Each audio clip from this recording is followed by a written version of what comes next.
You're listening to Puma Podcast. Wow, ang ganda niya na. I really have to buy that one. But wait, what? $2,000 for that? I know. Ayokong mahal. Check mo na lang sa ibang reseller. I'm sure may mas cheap pa. Ito.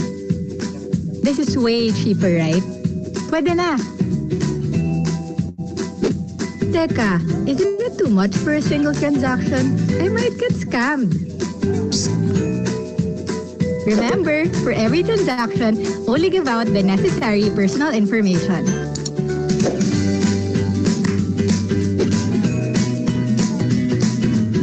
Isang paalala mula sa National Privacy Commission. In this episode, we will talk about a proposed measure that seeks to address the surge in crimes against consumers of e-commerce and even banks, e-wallets, and other financial institutions. The bill is called the Anti-Financial Account Scamming Act, or AFASA.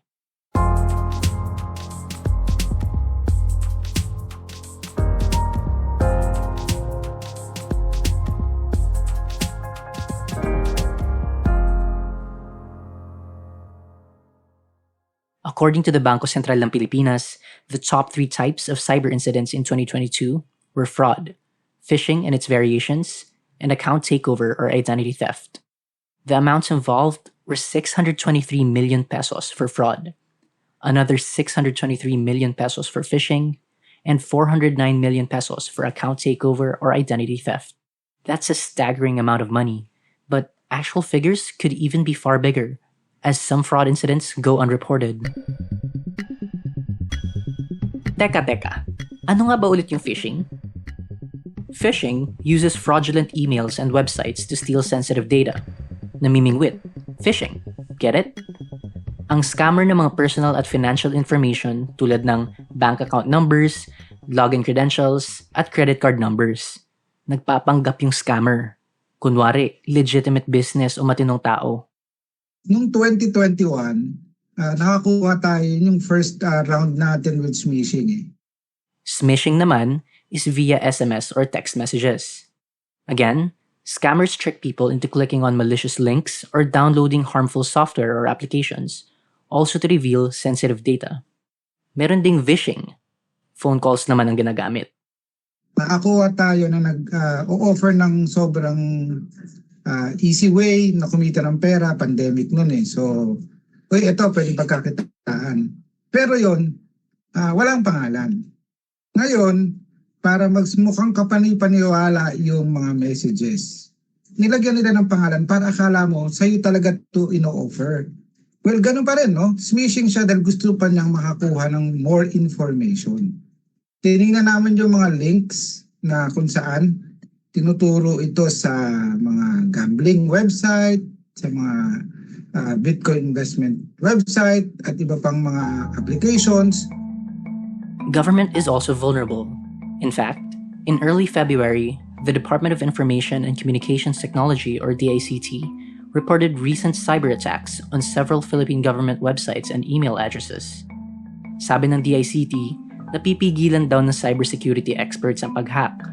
At ang may pakana, China-based cybercriminals daw. One of these attacks tried to take down the Overseas Workers Welfare Administration website. High-ranking government officials have noted that the infiltration of the email systems and internal websites of various government agencies is a matter of national security and public interest. History will tell us that the scammers are also evolving. Every time na gumagawa tayo ng hakbang para sila ay masawata, nagiging creative din sila. Data from the Kaspersky Security Network reveal that cases of financial phishing attempts in the Philippines from February to April 2022 were highest in Southeast Asia. The Bangko Sentral ng Pilipinas says it's paying attention, and it's requiring bank and non-bank financial institutions like the GCash app to have fraud management in place. There are existing guidelines right now requiring financial institutions, both bank and non-bank financial institutions, to adopt a robust real-time fraud management system. Actually, we are in the process right now of checking yung adequacy, existence, and effectiveness of these measures adopted by the bank. The modus operandi keeps on evolving. That's why this fraud management system should also be continuously calibrated then. Yan si Melchor Plabasan, Senior Director in Policy and Specialized Supervision Sector ng Bangko Sentral ng Pilipinas o BSP. He was among the resource persons at the Senate hearing on AFASA, or the Anti-Finance Account Scamming Act, in January.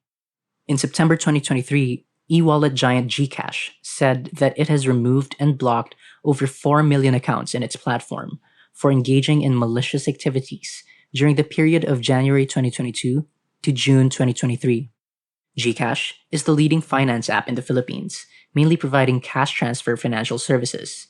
It is owned by Mint and operated by GXchange.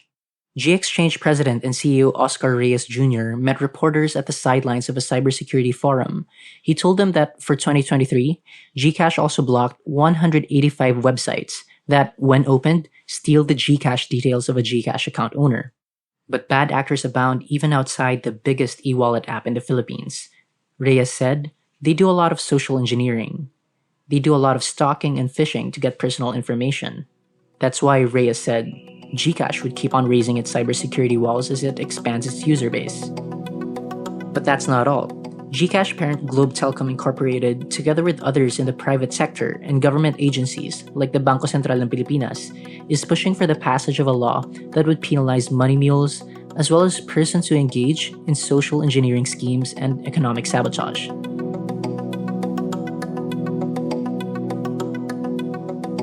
We're pausing for a quick break now. When we return, we'll tell you about how our laws governing financial transactions might change going forward. We'll talk about AFASA, or the Anti-Finance Account Scamming Act. Around the world, the rise of digital fraud has taken out as much as 2% from global gross domestic product figures. In 2020, that's over $1.6 trillion. In May 2023, the House of Representatives approved on third and final reading its version of AFASA. The private sector believes that having law measures like House Bill 7393 would compel Filipinos to think twice before taking part in fraudulent activities, including registering multiple SIMs to sell to criminal groups. Senate President Juan Miguel Zubiri has filed a Senate counterpart version, and this is what Senator Mark Villar heard in a committee hearing in September 2023 and again in January 2024.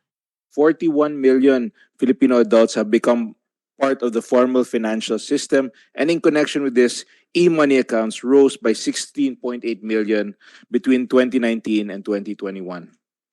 While digitalization and the widespread use of digital finance opened opportunities for the banking sector, it is also apparent that opportunists also devise new methods to take advantage of this emerging financial market.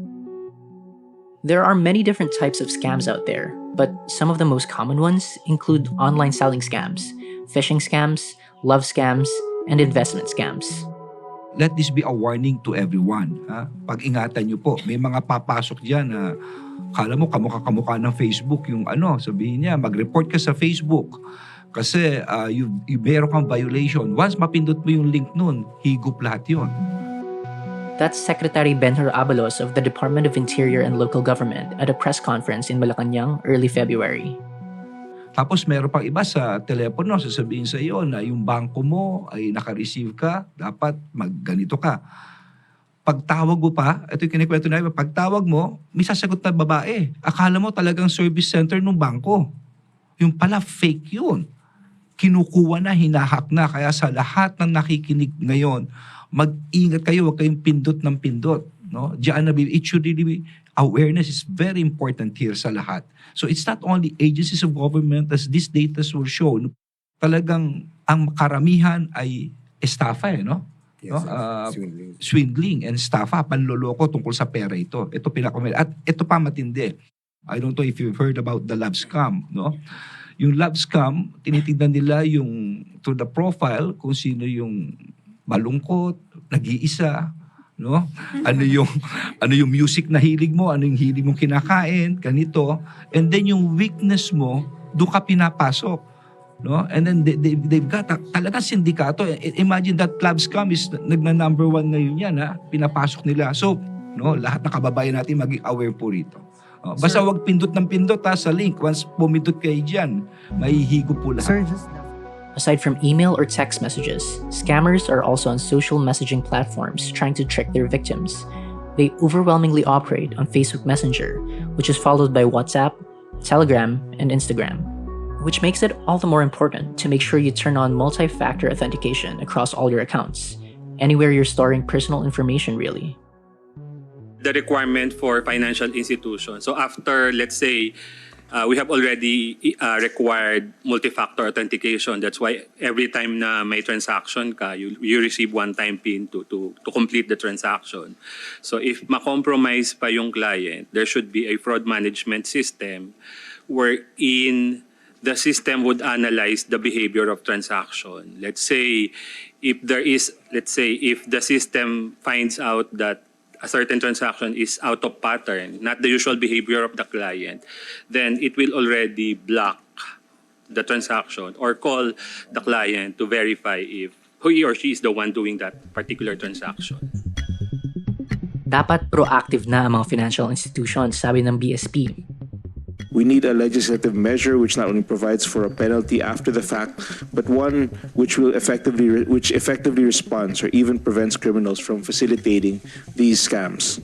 We in the Committee on Banks, Financial Institutions, and Currencies believe that trust is the currency of banking and finance. We appreciate the efforts of the BSP, the PNP, and the DICT and other stakeholders in actively pushing this bill, which is intended to ensure that the public will trust our financial system. That was Senator Mark Villar at the recent hearing of the Senate Committee on Banks, Financial Institutions, and Currencies. The Senate has created a technical working group to fine-tune the provisions of the proposed Anti-Financial Account Scamming Act, which seeks to protect the transacting public from digital fraud. Proliferation of online scams threatens not only the potential of online banking, but also the stability of the banking system and the hard-earned money of the Filipino people. As the number of Filipinos using online payment platforms increase, so are the crimes related to digital financial transactions. A significant number of Filipinos have been targeted by digital fraud attempts, and a portion of them eventually fall victim to it. Under the bill, if the online scam is committed by a syndicate done on a large scale or using a mass mailer, such crimes are classified as acts of economic sabotage, punishable with life imprisonment and a fine ranging from 1 million pesos to 5 million pesos. The committee was made aware that these kinds of schemes and scams are rapidly evolving. As presented by the PNP-ACG, that's the Philippine National Police Anti-Cybercrime Group. Presented by the PNP-ACG, they have seen a dramatic rise from January to August of 2023 of emerging cyber financial crimes, such as online selling scams, investment scams, ATM fraud, phishing, call scams or vishing, employment scams, loan scams, package scams, profile hijacking, accommodation scams, and love scams. For this very reason, there's a need to pass this AFASA. The problem is that it's often very difficult to catch the perpetrators of these scams. Scammers are often very good at hiding their identities and covering their tracks. This makes it hard for law enforcement to investigate and prosecute them.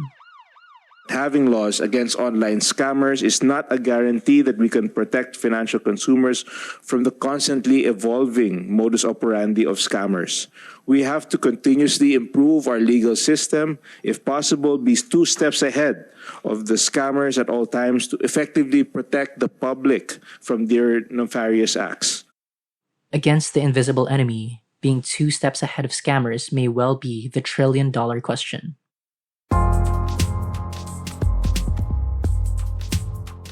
And that was today's episode of Teka Teka News.